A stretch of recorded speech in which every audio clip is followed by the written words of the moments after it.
Hi, it's Cassandra, and I'm here making you a video here at the Art Journalist where we talk about self-care. And one of the things we're doing in this autumn wrap-up series is talking a little bit about some pre-coping strategies that you can use before the Christmas stress creeps in and starts taking over. And maybe if we employ all of our strategies and get a very strong hold on our coping of stressors, then we won't have anything to be stressed out about. Okay, in an ideal world, that would be wonderful, but we know stress is always going to be there. Let's find out some wonderful coping ideas. This is also known as art therapy. It's very exciting. I can spend hours doing this. It is fun as well. So I have been a mixed media artist for over 20 years formally, but I was always very artistic as a child and came up with these really cool ideas. So one thing that I love to do is 100% natural nature crafts. So that's where there's no glue, there's no paint involved. So here I have a little pumpkin. This cute little pumpkin was something that I used as a centerpiece for a little while. And my family appreciates it. You know, they really respond well to being surrounded by these natural things. So here I've cut some Euonymus clippings and they have the little orange berries on them, and I'm just placing them on here. And because they're dried, they stay. They have been staying. Let's see if we can make this happen now. Even if it's on one side, because pumpkins are lopsided, I might present it like this and then turn it and put it against a wall. I might wire it or something like that to keep it in place. I've just made a little wreath on the top of the pumpkin. But what you see is this little snapshot of nature, this natural thing that doesn't have any glues or paints, as I said. So it takes me 2 seconds to do this, and this is a little way that I de-stress. Arranging flowers, natural arrangements, they help you to de-stress. Even touching something natural, it resets us to our natural self.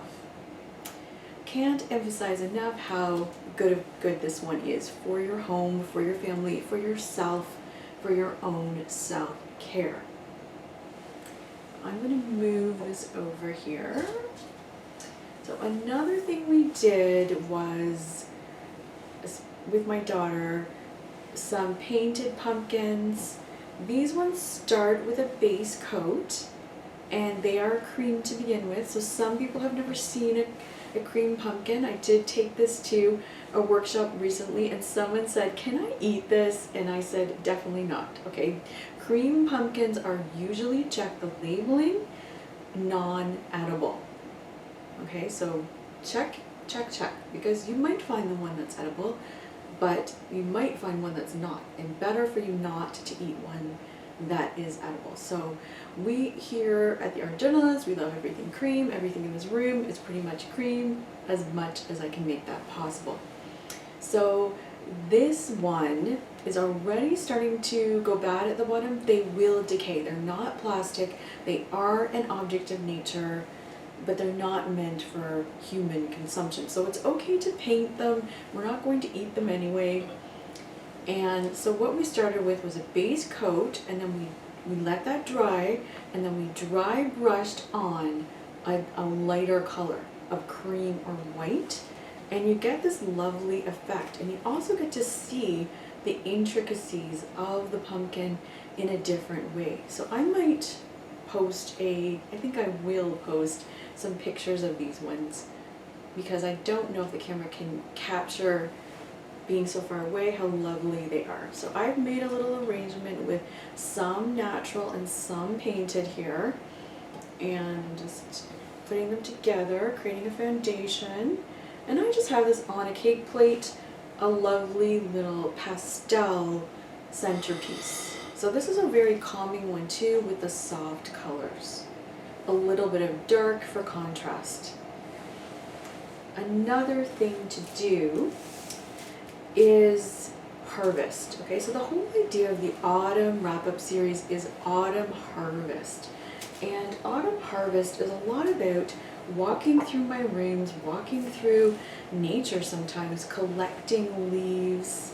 I have some pressed leaves here because I won't be able to make anything with leaves over the winter. So I put some away. We did rake up bags of leaves, but I put a couple away here so that I can use them in my crafting.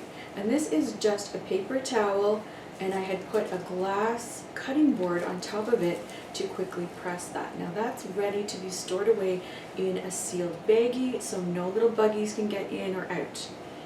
So also when you're dealing with natural things, that is something to consider. So let's say we had a craft room full of natural things. Natural crafters take note, put things in little baggies, because then anything insecticidal will be trapped in there and, you know, go back to its natural state sooner and not into your home. So here's where I've taken some wax paper, folded it in half, cut the heads off of a jar or a glass like this. I had a huge bouquet of these beautiful lavender lemonade mums, and I cut all their heads off and put them here, pressed again using that glass cutting board, even a wooden cutting board, any cutting board. A nice flat heavy surface will work to press them down. So wax paper is a wonderful way to keep them like this. I might just store them in a stack, but I wouldn't recommend doing lots of stacks of the wax paper because they tend to press into each other. So separating them with something flat and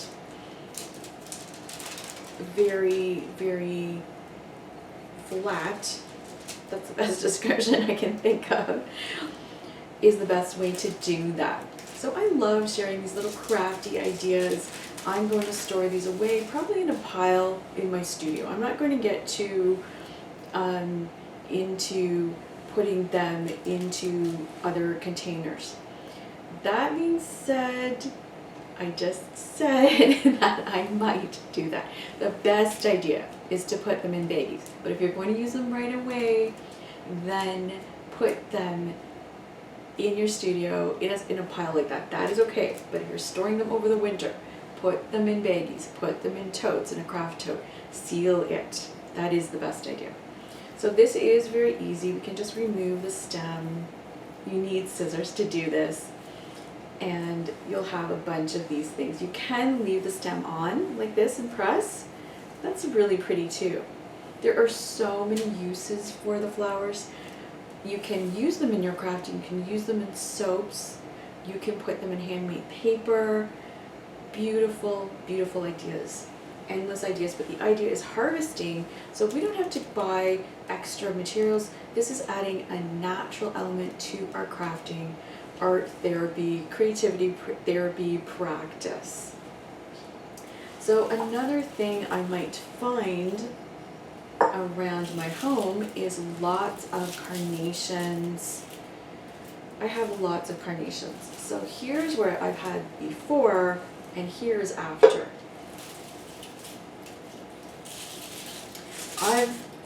I've made a little bouquet with these different colors. This one was peach. It's wrapped with wallpaper and ribbon, and this one has leftover streamers and some fuzzy yarn. So I might give these away. I might put these around my home. I might add a little bit of glitter to them. You could do that. You could also add a little bit of paint if you wanted to. But I've left them in their natural state, and over the winter these are going to cheer me up because I won't be seeing a lot of natural things, and I'm going to put these around, as I said, during Christmas time. So that's one thing done. I also might give them away as little gifts during Christmas time These are free, I didn't have to pay for anything, and you know when people show up to your home and you don't have anything to give them, I might give these to someone like that. I have a feeling that might happen here at my home, so I always have things in hand, and sure enough, someone comes and I say, oh, here's a little present for you, as if I had bought it for them.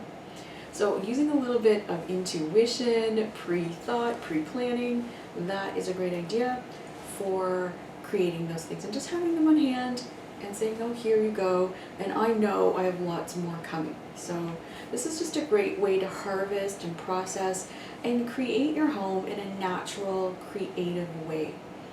It's just a great way to take that wanting and need that we all have to connect with nature, our natural need to be creative, and putting it together with our natural need to give, share, and care for people.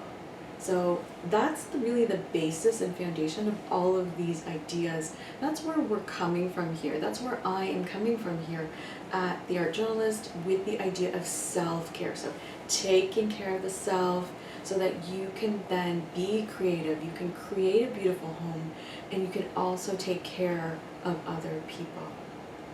So I'm just going to leave you with those lovely words.